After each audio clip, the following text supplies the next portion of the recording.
Breaking news ನಮಗೆ ಸಿಗ್ತಾ ಇದೆ. ಇನ್ನು ಲಿಖಿತ ವಾದವನ್ನ ಸಲ್ಲಿಸುವಂತೆ ಇಡಿ ವಕೀಲರಿಗೆ ಹೈಕೋರ್ಟ್ ಸೂಚನೆಯನ್ನ ಕೊಟ್ಟಿದೆ. ಅದಕ್ಕೂ ಕೂಡ ಒಂದು ಟೈಮ್ ಲಿಮಿಟ್ ಅನ್ನ ಕೊಟ್ಟಿದೆ.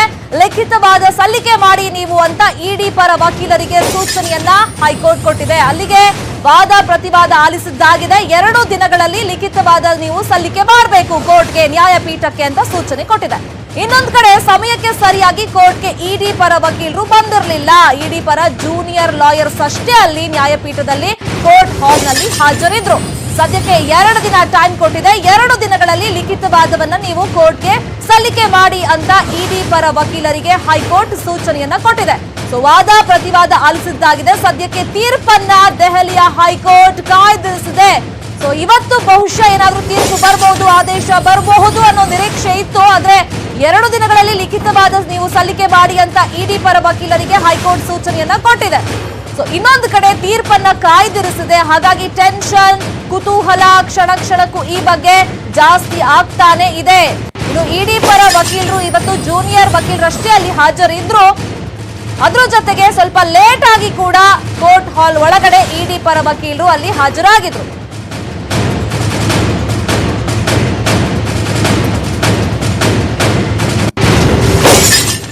ಸೊ ಇದು ಲೇಟೆಸ್ಟ್ ಡೆವಲಪ್ಮೆಂಟ್. ಇದಕ್ಕೂ ಮುಂಚೆ ಅಂದ್ರೆ ವಾದ ಪ್ರತಿವಾದ ಎಲ್ಲ ನಡೀತಾ ಇತ್ತಲ್ಲ, ಕೋರ್ಟ್ ಹಾಲ್ ನಲ್ಲಿ ಏನಾಯ್ತು ಅಂತ ನಾವು ನೋಡ್ತಾ ಹೋಗೋದಾದ್ರೆ, ಕೋರ್ಟ್ ನಲ್ಲಿ ಇಡಿ ಪರ ವಕೀಲರಿಗೆ ಜಡ್ಜ್ ತರಾಟೆಗೆ ತಗೊಂಡಿದ್ದಾರೆ.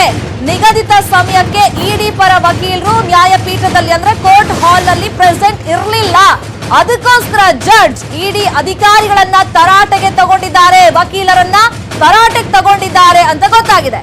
ನ್ಯಾಯಾಧೀಶರಾದಂತ ಸುರೇಶ್ ಕುಮಾರ್ ಕೈಟಾ ಅವರು ಈ ರೀತಿ ತರಾಟೆಗೆ ತಗೊಂಡಿರೋದು 3:30ಕ್ಕೆ ಸಮಯವನ್ನ ನಿಗದಿ ಮಾಡಿದ್ರು ಕೂಡ ಯಾಕೆ ನೀವು ಟೈಮಿಂಗ್ ಸರಿಯಾಗಿ ಬರಲಿಲ್ಲ ಕೋರ್ಟ್ ಹಾಲ್ ಒಳಗಡೆ ಅಂತ ಜಡ್ಜ್ ಅಲ್ಲಿ ಪ್ರಶ್ನೆಯನ್ನ ಮಾಡಿ ತರಾಟೆಗೆ ತಗೊಂಡಿದ್ದಾರೆ. ಇನ್ನು ಕೋರ್ಟ್ಗೆ ಯಾರ್ಯಾರು ಬಂದಿರಲಿಲ್ಲ ಅಂದ್ರೆ KM ನಟರಾಜ್ ಹಾಗೇನೆ ಅಮಿತ್ ಮಹಾಜನ್ ಅವರು ಬಂದಿರಲಿಲ್ಲ. ಇಡಿ ಪರ ವಕೀಲರಾಗಿರುವಂತ ನಟರಾಜ್ ಹಾಗೇನೆ ಅಮಿತ್ ಮಹಾಜನ್ ಬಂದಿರಲಿಲ್ಲ. ಇಡಿ ಕೋರ್ಟ್ ನಲ್ಲಿ ಇಡಿ ಪರ ವಕೀಲರು ಲೇಟ್ ಆಗಿ ಬಂದಿದ್ದಕ್ಕೆ ಜಡ್ಜ್ ತರಾಟೆಗೆ ತಗೊಂಡಿದ್ದಾರೆ. ಇನ್ನು ಸ್ವಲ್ಪ ಹೊತ್ತಾದ್ಮೇಲೆ ಇಡಿ ಪರ ಜೂನಿಯರ್ ವಕೀಲರು ಅಲ್ಲಿಗೆ ಹಾಜರಾದ್ರು. ಕೋರ್ಟ್ ಅಲ್ಲಿ ಡಿಕೆಶಿ ಪರ ವಕೀಲರು ಹಾಜರಿದ್ರು. ಸಮಯಕ್ಕೆ ಸರಿಯಾಗಿ ಡಿಕೆಶಿ ಪರ ವಕೀಲರು ಹಾಜರಿದ್ರು. ಆದ್ರೆ ಇಡಿ ಪರ ವಕೀಲರು ಮಾತ್ರ 3:30ಕ್ಕೆ ಅಲ್ಲಿ ಟೈಮ್ ಫಿಕ್ಸ್ ಆಗಿದ್ರು ಕೂಡ 3:15ಗೆ ಅವರು ಬಂದಿರಲಿಲ್ಲ. ಸೊ ಯಾಕೆ ನೀವು ಬಂದಿಲ್ಲ, ಟೈಮ್ ಮೊದಲೇ ಫಿಕ್ಸ್ ಆಗಿತ್ತಲ್ಲ ಅಂತ ಜಡ್ಜ್ ಅಲ್ಲಿ ತರಾಟೆಗೆ ತಗೊಂಡಿದ್ದಾರೆ. ಇನ್ನೊಂದ್ ಕಡೆ ಡಿಕೆ ಶಿವಕುಮಾರ್ ಪರ ವಕೀಲ ಅಭಿಷೇಕ್ ಬನು ಸಿಂಘ್ವಿ ಅವರು ಟೈಮಿಂಗ್ ಸರಿಯಾಗಿ ಅಂದ್ರೆ 3:30ಕ್ಕೆ ಕೋರ್ಟ್ ಹಾಲ್ ನಲ್ಲಿ ಹಾಜರಿದ್ರು. ಆದ್ರೆ ಇಡಿ ಪರ ವಕೀಲರು ಟೈಮ್ಗೆ ಸರಿಯಾಗಿ ಬರದೇ ಇದ್ದದನ್ನ ನೋಡಿ ಜಡ್ಜ್ ಅಲ್ಲಿ ತರಾಟೆಗೆ ತಗೊಂಡಿದ್ದಾರೆ. ಜಡ್ಜ್ ಕೂಡ ಕರೆಕ್ಟ್ ಟೈಮಿಗೆ ಬಂದಿದ್ರು. ಹಾಗಾಗಿ ನ್ಯಾಯಪೀಠದಲ್ಲಿ ಅಂದ್ರೆ ಕೋರ್ಟ್ ಹಾಲ್ ನಲ್ಲಿ ಇಡಿ ಪರ ವಕೀಲರು ಯಾಕೆ ಸರಿಯಾದ ಟೈಮಿಂಗ್ ಬಂದಿಲ್ಲ ಕೇಳಿ ಅಲ್ಲಿ ಬಹಳ ಮಹತ್ವ ಪಡ್ಕೊಂಡಿದೆ ಈ ವಿಚಾರಣೆ. ಈ ಕೇಸ್ ಸಾಕಷ್ಟು ಹೈಪ್ ಪಡ್ಕೊಂಡಿರೋದ್ರಿಂದ ನಟರಾಜ್ ಅವರೇ ಇಷ್ಟು ದಿನ ನಾವು ವಾದ ಪ್ರತಿವಾದವನ್ನೆಲ್ಲ ಮಾಡಿದ್ದನ್ನ ಗಮನಿಸಿದ್ವಿ. ಸೊ ಬಟ್ ಇವತ್ತು ಅವರು ಅಲ್ಲಿ ಪ್ರೆಸೆಂಟ್ ಆಗ್ಬೇಕಾಗಿತ್ತು. ಬಟ್ ಇಡಿ ಪರ ಇವತ್ತು ಜೂನಿಯರ್ ಲಾಯರ್ಸ್ ಅಷ್ಟೇ ನ್ಯಾಯಪೀಠದಲ್ಲಿ ಹಾಜರಿದ್ರು. ಅವರು ಕೂಡ ಲೇಟ್ ಆಗಿ ಬಂದಿದ್ದಕ್ಕೆ ಜಡ್ಜ್ ಈ ರೀತಿಯಾಗಿ ತರಾಟೆಗೆ ತಗೊಂಡಿದ್ದಾರೆ.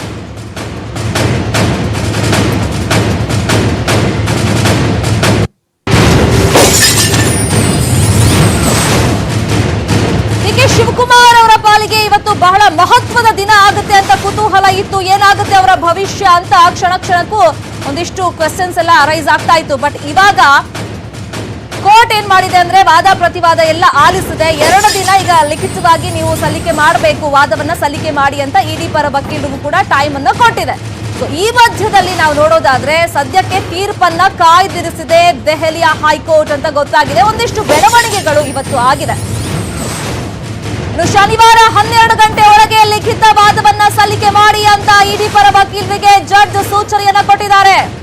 ವಾದ ಮಂಡನೆಗೆ ಅವಕಾಶ ಕೇಳೋದಕ್ಕೆ ಅಲ್ಲಿ ಆಗಮಿಸಿದ್ರು. ತಡವಾಗಿ ಕೋರ್ಟ್ಗೆ ಬಂದಿದ್ದಾರೆ ಇಡಿ ಪರ ವಕೀಲ KM ನಟರಾಜ್ ಅಂತ ಗೊತ್ತಾಗಿದೆ. ಸೊ ವಾದ ಮಂಡನೆಗೆ ಅವಕಾಶ ಕೇಳೋದಕ್ಕೆ ಅವರು ಆಗಮಿಸಿದ್ರು. ಬಂದಿದ್ದೇ ಲೇಟು. ಅದಾದ್ಮೇಲೆ ನನಗೆ ವಾದ ಮಂಡನೆಗೆ ಅವಕಾಶ ಮಾಡಿಕೊಡಿ ಅಂತ ನ್ಯಾಯಾಧೀಶರ ಬಳಿಯಲ್ಲಿ ನಟರಾಜ್ ಅವರು ಕೇಳಿಕೊಂಡಿದ್ದಾರೆ ಅಂತ ಗೊತ್ತಾಗಿದೆ.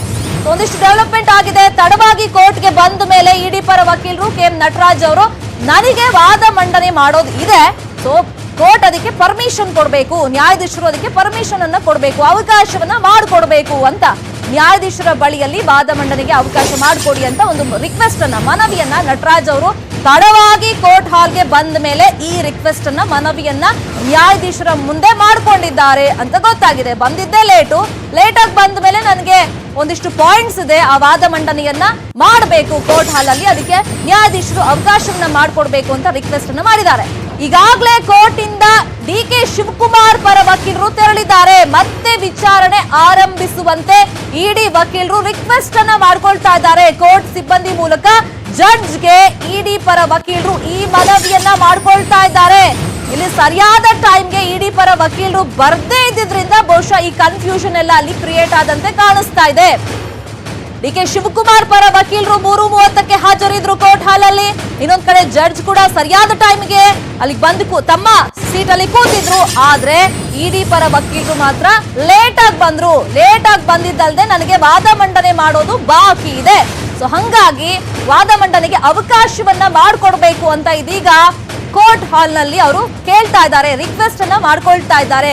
ಕೋರ್ಟ್ ಅಲ್ಲಿ ಸಿಬ್ಬಂದಿ ಇರ್ತಾರಲ್ಲ, ಅವ್ರ ಮುಖಾಂತರವಾಗಿ ಜಡ್ಜ್ಗೆ ಈ ರೀತಿ ಒಂದು ರಿಕ್ವೆಸ್ಟ್ ಅನ್ನ ಅವರು ಮಾಡ್ಕೊಂಡಿದ್ದಾರೆ ಅಂತ ಗೊತ್ತಾಗಿದೆ.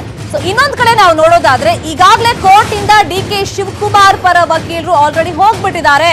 ಮತ್ತೆ ವಿಚಾರಣೆಯನ್ನ ನೀವು ಶುರು ಮಾಡಿ ಅಂತ ಇಡಿ ಪರ ವಕೀಲರು ರಿಕ್ವೆಸ್ಟ್ ಅನ್ನ ಮಾಡ್ಕೊಳ್ತಾ ಇದ್ದಾರೆ. ಬಹುಶಃ ಇದಕ್ಕೆ ಯಾವ ರೀತಿ ಈಗ ಜಡ್ಜ್ ರಿಯಾಕ್ಟ್ ಮಾಡ್ತಾರೆ ಅನ್ನೋದನ್ನ ಕಾದು ನೋಡ್ಬೇಕಾಗಿದೆ.